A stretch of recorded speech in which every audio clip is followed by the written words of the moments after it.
A hora agora foi no Esportes em clima de jockey. Pedra, papel, tesoura não, Zupac. Meu filho fala pedra, papel, tesoura e não é jockey, pô. É que, putz, espera. A câmera vai chegar e você vai saber que com essa mão eu só posso fazer papel, Muda, mano. Bom, vamos lá. Jockey, pô. Empatou, jockey, pô. Ih, caramba, jockey, pô. Jockey, pô. Então você vai começar esse programa. Tá. Assunto do momento, quem vai ser o técnico do Corinthians? A palavra está com quem venceu o Jockey Pô, Gustavo Zupac. É isso, boa noite, boa noite ao Fã de Esportes. Não há definição ainda sobre quem vai ser o técnico do Corinthians, mas há informação de momento sobre quem o Corinthians quer que seja o seu novo técnico, né? O Corinthians, desde ontem, esperava uma resposta do Tite. O Tite disse que não, como já era esperado, a gente já havia falado aqui.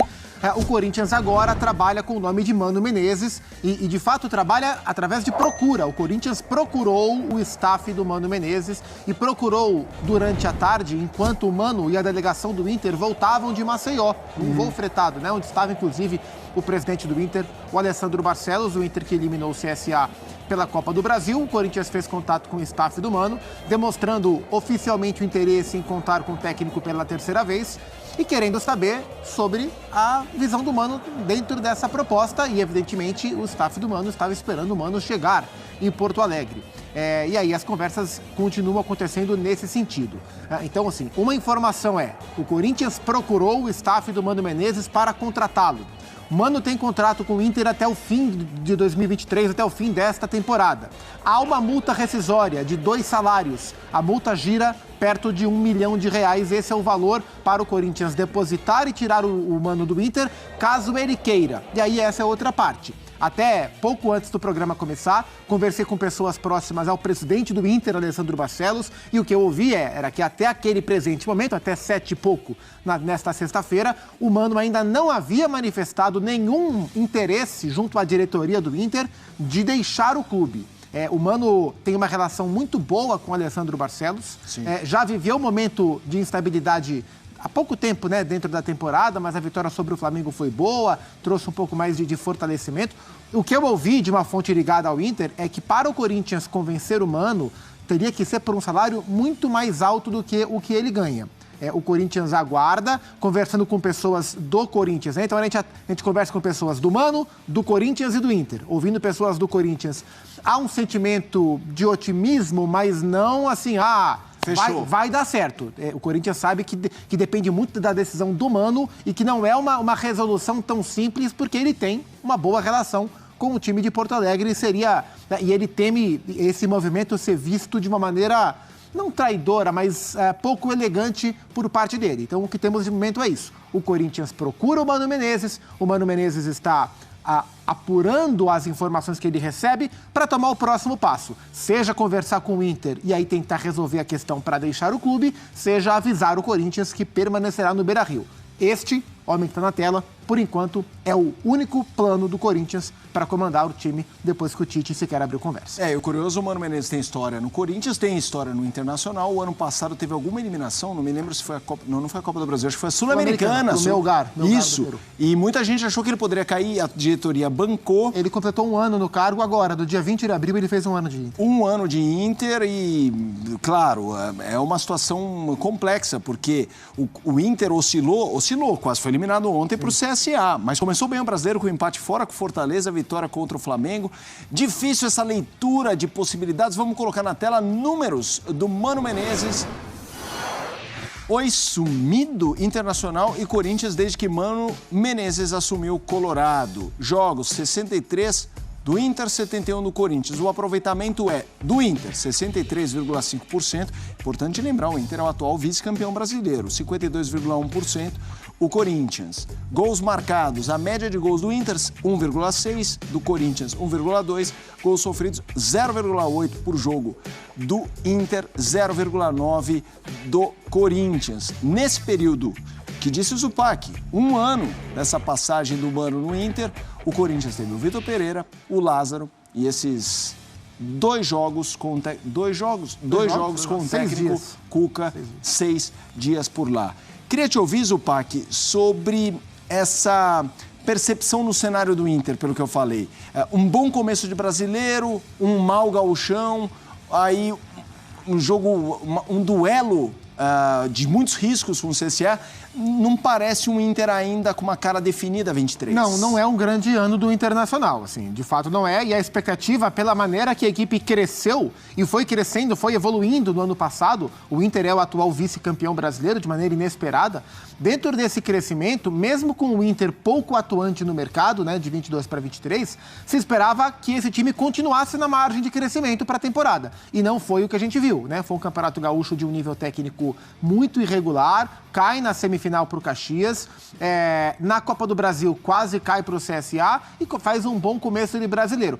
É um time que mostra irregularidade, que tem problemas no ataque, principalmente, para encontrar a sua melhor forma no ataque. Passou muito tempo também tendo problemas na primeira função de meio campo, para de fato diagnosticar quem é o primeiro volante do Inter, isso desde que o Gabriel se machucou, Gabriel ex-Corinthians inclusive. Então é um ano de altos e baixos, é um ano menos consistente do que foi a temporada 22. E é claro que isso traz a desconfiança de parte da torcida em relação ao Mano e gera um pouco do clima de instabilidade. Era muito importante o Inter ter vencido o Flamengo, como venceu bem, e passado pelo CSA. Não tivesse vencido o Flamengo, não tivesse passado pelo CSA, talvez a tarefa do Corinthians para contratá-lo seria muito mais fácil, porque o clima ia ficar muito pior para o Mano Menezes. Ele é um técnico que costuma trabalhar, construir ambientes estáveis, mas o ano do Inter não é um bom ano, principalmente no comparativo com o que foi a última temporada. Vamos lá, caso haja alguma novidade ainda nessa sexta-feira, nós trabalharemos a informação aqui no Sport Center, terceira edição, ou no Sport Center, quarta edição. Então, qualquer novidade, a gente volta a falar sobre essa negociação, esse contato Corinthians, Mano Menezes, hoje técnico do Internacional. Corinthians tem esse jogo importante, ainda sem o seu treinador novo, Lili. Danilo, que hoje é técnico do Sub-20 do Corinthians, deve comandar a equipe. Exatamente, Glaucio. Inclusive, ele esteve no treino hoje, né? O treino foi na parte da manhã e vale lembrar que, se confirmado ele amanhã na beira de campo, comandando o Corinthians, ele teve apenas um treino com o elenco principal, que foi na manhã de hoje. E várias questões envolvem este clássico, né? Porque, claro que para o torcedor, um clássico é uma competição à parte, é um campeonato à parte. Ou seja, é claro que o torcedor corintiano quer a vitória, assim como o torcedor palmeirense. Mas o que o Danilo vai fazer para o jogo, tendo em vista que na terça-feira já tem um confronto pela Libertadores contra o Independiente Del Valle na Neoquímica Arena. E o Corinthians precisa vencer, é como que um confronto direto. No grupo E tem Argentinos Júnior com 6 pontos, Del Valle com 3, Corinthians com 13. Então, quem vencer na terça-feira assume a titularidade ali, a primeira posição do grupo E, junto com Argentinos Júnior. Depois disso, o Corinthians tem 2 confrontos pela Libertadores fora de casa, ou seja, é preciso vencer na terça-feira. Será que o Danilo vai poupar alguns jogadores para o confronto ou vai com força total? A gente sabe que o Cuca teve apenas 6 dias, né, à frente do Corinthians, diz que em 10 a 15 dias conseguiria ali acertar um pouquinho o time, taticamente. O Danilo teve 1 dia para fazer isso antes de um clássico. E ele também tem algumas dúvidas em campo, né? O Fagner foi o elemento surpresa no jogo contra o Remo, porque até então ele não jogaria por conta do edema na coxa, mas conseguiu jogar. A questão é, será que ele estará apto para entrar em campo como titular, já que ele jogou praticamente a partida toda, ele jogou, né, contra o Remo? Fica essa dúvida. Rafael Ramos em transição, Caetano em transição. O Pedro teve aquela lesão no tornozelo, então ele deve ter os titulares lá na frente. O torcedor acredita que o Danilo não irá mexer em Roger Guedes e Yuri Alberto, mas como é que vai ficar esse meio de campo, né? O Birner falando aí sobre o Renato Augusto. É claro que o torcedor quer o Renato Augusto em campo de qualquer forma, até como treinador, brincadeiras à parte, né? Mas quer que ele volte o quanto antes, mas só volta lá para o início de junho. Então o novo treinador, que o Corinthians já está trabalhando para anunciar o nome, vai começar a trabalhar sem Renato Augusto, sem aquela Renato dependência. Mas o que eu posso confirmar para vocês é que a expectativa, sim, é um clássico, e tem a questão que o Birner falou também no início do programa, né? O melhor jogo que o Corinthians fez nessa temporada até agora foi contra o Palmeiras na Neoquímica Arena. Então, quem sabe, seja um termômetro para saber como é que está essa equipe depois de uma semana tão conturbada, Glaucia. Vamos dar uma olhada na rodada 3 do Brasileirão. Começam Coritiba e São Paulo. 4h30 no Couto Pereira, no mesmo horário, Castelão tem Fortaleza e Fluminense. Às 6h30 o derby, Palmeiras e Corinthians. Santos e América jogam no mesmo horário, assim como Red Bull Bragantino e Cruzeiro. Atlético Mineiro e Atlético Paranaense, sábado à noite, 9 horas. Flamengo e Botafogo, domingo, 4 da tarde. Inter e Goiás, 6h30. Cuiabá e Grêmio, 6h30 no domingo. Na segunda-feira tem Vasco da Gama e Bahia. Nós vamos agora apresentar este grande clássico. De um lado o Palmeiras, do outro o Corinthians.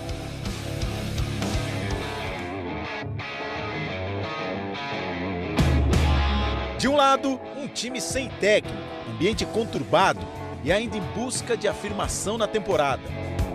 Ó a bomba agora que se criou. A gente já estava vindo num furacão aí, conseguimos ganhar uma vitória, tem um clássico pela frente, não temos treinador, então fica difícil também. Do outro, uma equipe sólida, com o mesmo treinador há 2 anos e meio e que já levantou 2 taças no ano. Palmeiras e Corinthians chegam para o derby em momentos tão distintos que é impossível não apontar um favorito. Temos que ir com o pé no chão, sabemos que o Corinthians é uma equipe muito forte e é um clássico para a gente, para eles, sabemos a dificuldade que é. E claro, a gente vai com tudo nesse jogo para conquistar os 3 pontos. E ainda mais contra o Corinthians é sempre bom jogar. E se eu tiver a oportunidade de poder também atuar, eu vou dar o meu melhor. Além da estabilidade, os palmeirenses também demonstram extrema competência em clássicos sob o comando de Abel Ferreira. Desde que o treinador chegou no fim de 2020, o Palmeiras disputou 34 clássicos, com 18 vitórias, 10 empates e apenas 6 derrotas, um aproveitamento de 63%. No mesmo período, o Corinthians enfrentou os rivais 28 vezes, com 7 vitórias, 10 empates e 11 derrotas, aproveitamento de apenas 37%. Um recorde que demonstra a capacidade das duas equipes em confronto diante dos rivais.